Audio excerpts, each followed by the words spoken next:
Magandang araw mga kaibigan, Luzon, Visayas at Mindanao. At sa araw na ito, atin naman pinuntahan muli ang Carillo para naman subukan at tikman ang isang kainan na dinadayo. Isang typical at simpleng kainan sa bahay lang, pero matutuwa kayo, dinadayo ng karamihan. Tara, samahan niyo kami dito sa paglalakbay sa Carillo, sa lugar ni Amang. I'm wearing Fendi, money spending, all I wanna do is flex, flex. I'm not pretending, only trending, all I wanna do is flex, just flex. Sa araw na ito, ang pinuntahan naman natin ay ang Carillo, Hagonoy, Bulacan. Isang tipikal na kainan ang ating pupuntahan, nasa bahay lang pero dinadayo ng karamihan, na i-refer sa atin ng isang masugid nating followers. Kung kaya't hindi tayo nag-atubiling puntahan ang lugar na ito upang alamin bakit nga ba pinabalikan ang Amang. Pwede pong taga saan naman po kayo? Iba po. Iba, Carillo. Lumpit. Kalumpit na po ang iba. Ikinagulat ko ang aking nakita kasi kahit nasa harap lang ng kanilang bahay at sadyain ang lugar, tila dinadayo ng karamihan. Karamihan ng kanilang mga parokyano nakamotor. At pag sa gabi, nag-uumpukan dahil sa masarap na tapa na kanilang binabalik-balikan. Kamusta naman ang presyo nila? Swabe lang po. Ayos na ayos po sa mga pagkain. Ayos na yan. Pagkain pangmasa lang po. Pagkain Pangmasa. pangmasa. Kaya't sinasabi nilang pagkain pangmasa pero sadyang kakaiba ang lasa. Ito ay mga pagkain na pwedeng makita ninyo sa mga mall. Pero dito sa Carillo, Hagonoy, Bulacan, nasa isang tahanan lang at napakamura. I'm wearing Fendi, money spending, all I wanna do is flex, flex. I'm not pretending, only trending, all I wanna do is flex, just flex. Sunod-sunod ang dating ng kanilang mga parakyano at nakatyagang mag-antay sa kanilang mga order. Ganito at hindi ang Amang dito sa Carillo. Kahit nasa malayo, dinadayo. Just flex, flex, flex, flex, flex. Kaya pwede mo naman, taga saan naman kayo? Pinalagdan po ang bungko. Taga Pombong. Gaano kalayo ang lugar ninyo dito sa Amang? Mga 5 kilometers po siguro. 5 kilometers. Madalas po ba kayo kumain dito? First time po. Sa po madalas. Paano nyo nakita si Amang Binabilan po sa akin na kaibigan. ng kaibigan mo? Word by mouth. Ito ang karaniwang strategy na pumatok sa panlasa ng Amang. Ang bawat nakakakain dito ay naikikwento sa mga barkada at mga kaibigan, kung kaya't sanay upang balik-balikan ito at diskubrihin ng karamihan. Pero ang malaking katanungan, bakit nga ba Amang? Saan ito nanggaling? Ano ang pinagkunan at pinaghugutan ng tindahang ito? I'm not pretending, only trending, all I wanna do is flex, just flex, flex, flex, flex. So ayan mga kaibigan, sa araw na ito, kapiling natin ngayon si Sir Tony, ang tatay ng may-ari po ng Amang. Kaya magandang araw po sa iyo, Sir Tony. Magandang gabi po. Okay. Una sa lahat, paano po nabuo ang konseptong Amang? Ano po yan kasi yung salitang amang po, yun ang salitang matanda rito nung araw na kunwari magulang ko, amang kung tawagin, na nanunahin na doon na lang kuhanin sa pamamagitan ng salitang amang yung pangalan. At nagsimula po yung ano niya na yan nung mag-pandemic. Opo. Natuto siyang magluto, nagdadala sa mga bahay-bahay, at nung makatapos ng pandemic, naisipan niyang magsimula na magtayo na nga ng ganitong kainan na pupuntahan na sa bahay. Kailan probably nag-start siya sa ganito? Mga kailan? Meron na po siguro mga nasa 1 year. So, medyo 1 year na rin pala. Okay. Mayroon ba kayong paano ninyo siniserbisyuhan yung mga gustong mag-avail ng inyong mga produkto na hindi taga rito. Ibig sabihin kung nasa Santa Elena ka at gusto mong umorder, may online po ba kayo? Meron naman po na pagka ano, kaya lang po yung medyo malalayo ng katulad po ng Santa Elena, malayo na po rito sa amin. Kumbaga, pinipick up na lang nila. Kumbaga, tumatawag sila na o-order sila, kinukuha na lang nila rito. Hindi na naikuha. Pero yung kalapit barangay, katulad Abulalas, Palapat, Sandoval, Mga malalapit Lipa, lang, dikit-dikit pa lang dito kasi service ko. Deliver. Opo, dinideliver namin. Matanong ko lang, saan ang gagaling ang supply ng, lalo na yung tapa, no? Kasi yun ang Apo. bestseller sa inyo. So, paano, saan kayo nagagaling? Umahango lang po kami sa bayan ng Malolos. Katulad nga po nung nakaraang ano neto, parang nagkahigpitan. Buti ngayon may nag-deliver na, inabangan na nain kaninang umaga. So, nagkakaubusan ng supply. Nagkakaubusan. Pero tapa ang bestseller Apo. sa inyo. So, ngayon ay paimbita ng ating mga followers, mga nanonood. Imbitahan mo dito sa Amang para Sana po kung napapanood ninyo kami ngayon, inibitahan namin kayo na tikman at kumain dito sa aming kainan na Amang.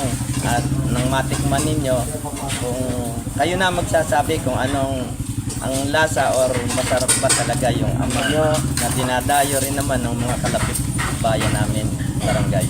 paano nga pala mararating itong lugar ninyo? Madali lang po. Kung kalapit barangay lang po or kalapit bayan, address lang po natin Carillo, Agunin, Bulacan, Porosito. Pag napupuntahan ng mga tricycle dito na ano. So, one last question is, anong oras kayo nagbubukas? Anong oras nagsasarado? Nagsisimula po kami mga 6 or 6:30. Pagka po inabutan ng meron pa kumakain hanggang alas 11 lang ano namin. Pero pag po inabot na nandirito, maabot hanggang alas 12, ganun. Hanggat may dumarating, iniistima namin. Puro mga motorsiklo na Opo, nagsasadya dito motorsiklo, sa tricycle. Yung minsan po, yung malalayo, may mga sasakyan din na ano. Kaya lang mahirap ang ano namin dito para daan. Bibigla ng karsada. So ayan po mga kaibigan, kung motorsiklo ang sasakyan, walang problema. Medyo makakapag-park tayo, pero kung dating ng sasakyan, kung meron kayong mga four wheels, may ipapark, hahanap lang po tayo ng mapaparkingan. Ganun naman, sa lahat po ng ating mga manunood, sa lahat po ng ating mga followers, subukan nyo po. At nang sa ganun ay kayo na mismo ang magsabi gaano nga ba kasarap ang pagkaing inihanda dito sa Amang. Dito lang po yan sa Carillo, Hagunoy, Bulacan. Maraming salamat, sir. Thank you so much po sa pagpapaunlak na ako po'y maging bahagi ng inyong store. Maraming salamat. Salamat din po.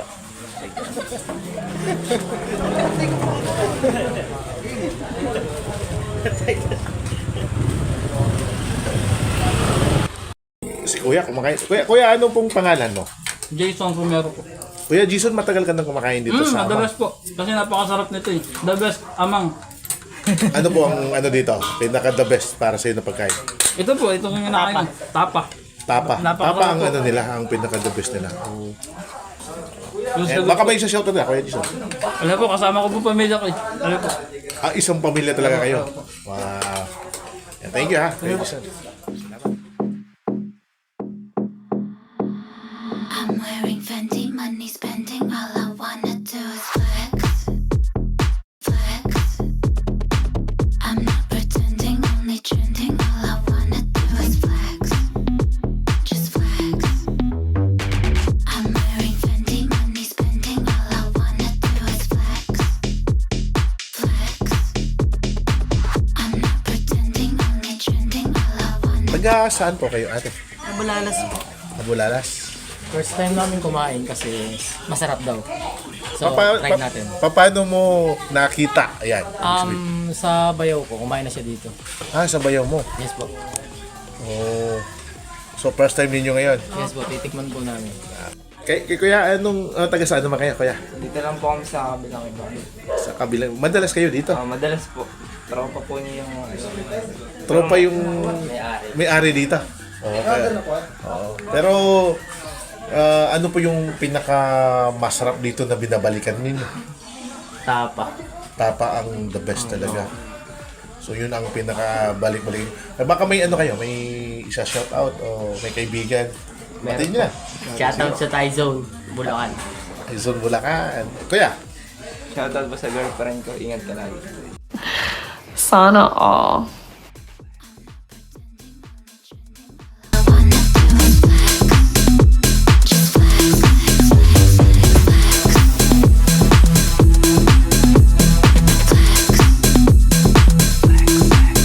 flex, flex,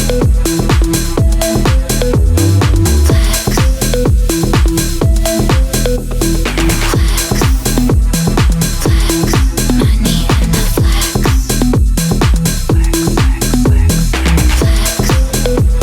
flex. Money in the flex.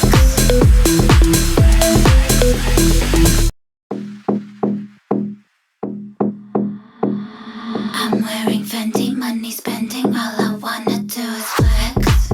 yung mga ano tong mga inihanda ninyo? Alright. Ito po, tapa with egg po. Ito po ang tapa with egg. Magkano ang tapa with egg sa inyo? 85 po. 85. Itong isa, Sisig po. sisig. 90 po eh, 9. Sisig. Apo. Ito naman, Tonkatsu po. tongkatsu. Magkano ang 75 po. 75. Ito. Ano po, Hungarian with egg po. Alright. Ito ano to? Ito po yung a la carte po, yung solo order po, mga pampulutan po. Ah, yung Sisig ganyan. po. Tsaka Sisig. po tapa. Ah, okay. Ayan po.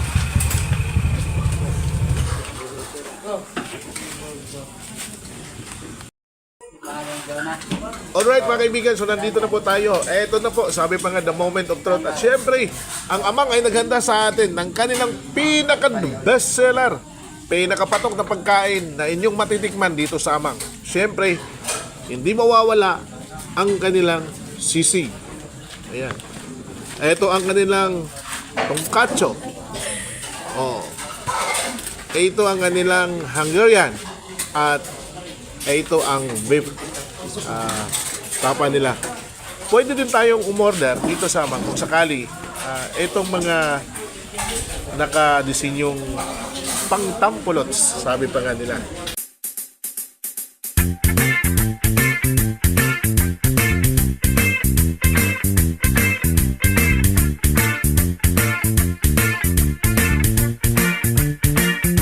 Maging mapagbigay sa gabay ng Diyos upang maging tulay sa mga hikahos. Simpleng kadakilan ang pagtulong ng lubos, sorpresa ng tuwa sa puso ay tagos. O sino ba ngayon ang ayaw bang matapos? Lahat naman tayo gusto ng maging maayos. Ito ang panahon ng pagbibigayan, itulak ang sarili, may kusang kabutihan. Ano man ang iyong mga pinapasan, malalig ka lamang at malalampasan.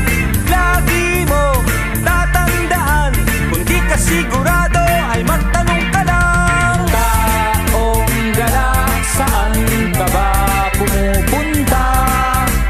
Bakit meron kang dala-dalang ligaya at pag-asa? Taong gala, ano ang iyong ginagawa?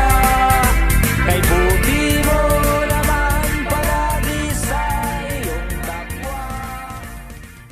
Sa muli po mga kaibigan, ang ating taus-pusong pasasalamat sa may-ari ng amang at siyempre sa Panginoong Diyos na tayo ay ginabayan patungo sa lugar ng Carillo. Hanggang sa muling paglalakbay mga kaibigan, ang isang taong gala sa Tikiman Porsyon, naway patuloy ninyong subaybayan ang ating pagbibigay daan upang sa ganun ay ating mapakilala ang lahat ng mga maliliit na mga negosyante at tindahan dito sa Hagunoy. Ang layunin lamang natin ay maipakilala ng positibo ang magagandang lugar na pwedeng pasyalan sa lugar ng Hagunoy, Bulacan. Ako po muli si Taong Gala. Magandang araw hanggang sa susunod na ating video.